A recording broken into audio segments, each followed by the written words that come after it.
Welcome! So we're diving into the 8th week of pregnancy, and honestly, it's just an incredible time. We're talking about explosive growth and some really big changes not just for the baby, but for you too. Let's get right into it. Okay, get this. It's almost impossible to wrap your head around, but right now, this tiny embryo, it's smaller than a dime, and yet it's this little powerhouse of complexity. The most mind-blowing part? Inside that tiny head, the brain is already organizing itself into 5 different areas. I mean, this is one of the most crucial moments of development, and it's happening right now. So, let's start with the star of the show, right? Your baby. This week is just jam-packed with these amazing developmental milestones, things that are literally building the foundation for their entire life. The sheer speed of change right now is just breathtaking. You can literally see how quickly everything is becoming more defined. What were just little buds a short time ago, well, now they're clearly arms and legs. And the head is starting to look much more like a familiar human shape. And to put this all into perspective, the official measurement from crown to rump is just over ½ an inch. That's it. All of this incredible, super detailed development is happening in a space smaller than a raspberry. It's just, wow, truly amazing. Okay, let's break down some of the biggest things happening this week. That brain, it's not just growing, it's organizing. It's folding into those 5 distinct regions we mentioned. Like, this is the architecture for their future thoughts and personality being built. And the heart, it now has 4 chambers, and it's beating at around 160 beats per minute. That's twice as fast as our heart's beat.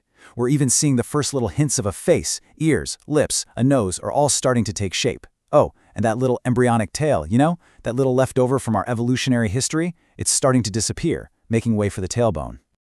And hey, speaking of brain development, here's a really interesting tidbit from research. It turns out that fish really is brain food.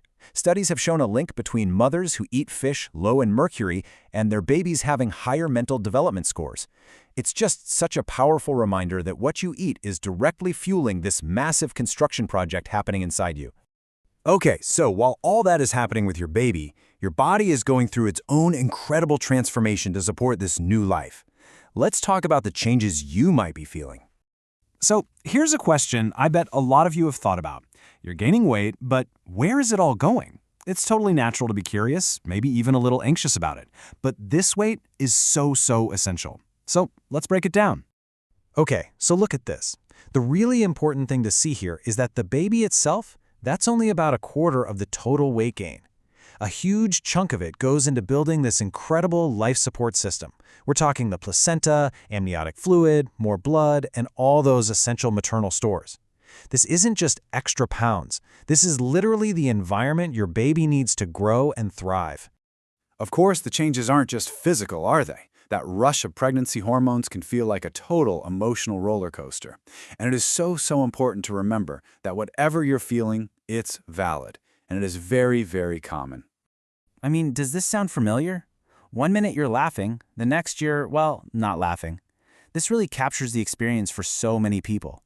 These mood swings, they aren't about you or how you feel about being pregnant. It's just a direct result of these powerful hormones doing their thing. Think of it like PMS, but, on a whole other level. And listen, if you ever feel like you're the only one going through this, just hold on to this number, 70%. Up to 70% of pregnant women experience symptoms of depression at some point. You are so far from being alone in this. Being kind to yourself and talking about how you feel, that is one of the most important things you can do right now. All right, let's shift gears and get a little practical. Around this time, you probably start thinking about some pretty big decisions, like your prenatal care and even where you might want to give birth. So 2 of the most common options out there are a traditional hospital setting, where you have all the advanced medical equipment right there if you need it, and a birthing center, which is designed to feel more like home and a bit less medical. So let's break it down a bit. A hospital is basically equipped for any and every situation. This is especially key for high-risk pregnancies or if there's a need for immediate medical help, like a C-section. A birthing center, on the other hand, can be a really wonderful option for low-risk pregnancies. The focus is more on a natural midwife-led experience. And it's good to know that a lot of birthing centers are actually affiliated with a hospital nearby, just in case a transfer is needed. The great thing is, you are definitely not doing this alone. You're going to build a whole care team to support you. This could be an OB/GYN, that's a doctor who specializes in pregnancy and childbirth, or it might be a midwife, who gives really expert personalized care, especially for low-risk pregnancies. And if you have any specific health concerns, you might see a maternal fetal medicine specialist. Really, the whole point is to build a team that makes you feel safe, makes you feel heard, and makes you feel supported. Okay, last but not least, let's cover some simple but super important safety tips for your day-to-day life. So here's the thing. During pregnancy, your immune system is kind of taking a backseat, which means you're more likely to pick up foodborne illnesses. That's why being really careful with food hygiene isn't just a good idea. It's absolutely essential to protect both you and your baby.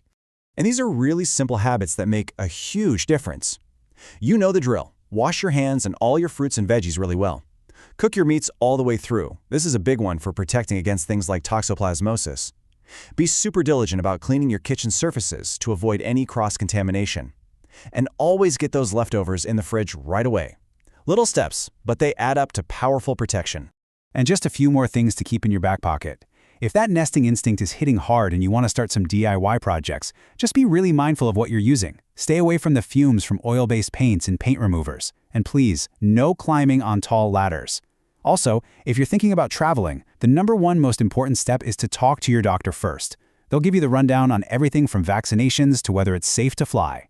You know, when you think about it, this 8th week is really like a mini version of the whole pregnancy journey. You've got this incredible biological stuff happening, these deep emotional shifts, and all these important, loving decisions you're starting to make. Every single change, every feeling, every little precaution, it's all part of this beautiful, complicated process of creating a new life. So as we wrap up, I want to leave you with something to think about. Because beyond all the biology and the doctor's appointments, this is really the beginning of your story as a parent. So just take a moment. What kind of parent do you hope you'll be? And what's one small, simple step you can take today? Maybe it's an act of self-care, or reading one more article, or just having a quiet chat with your partner.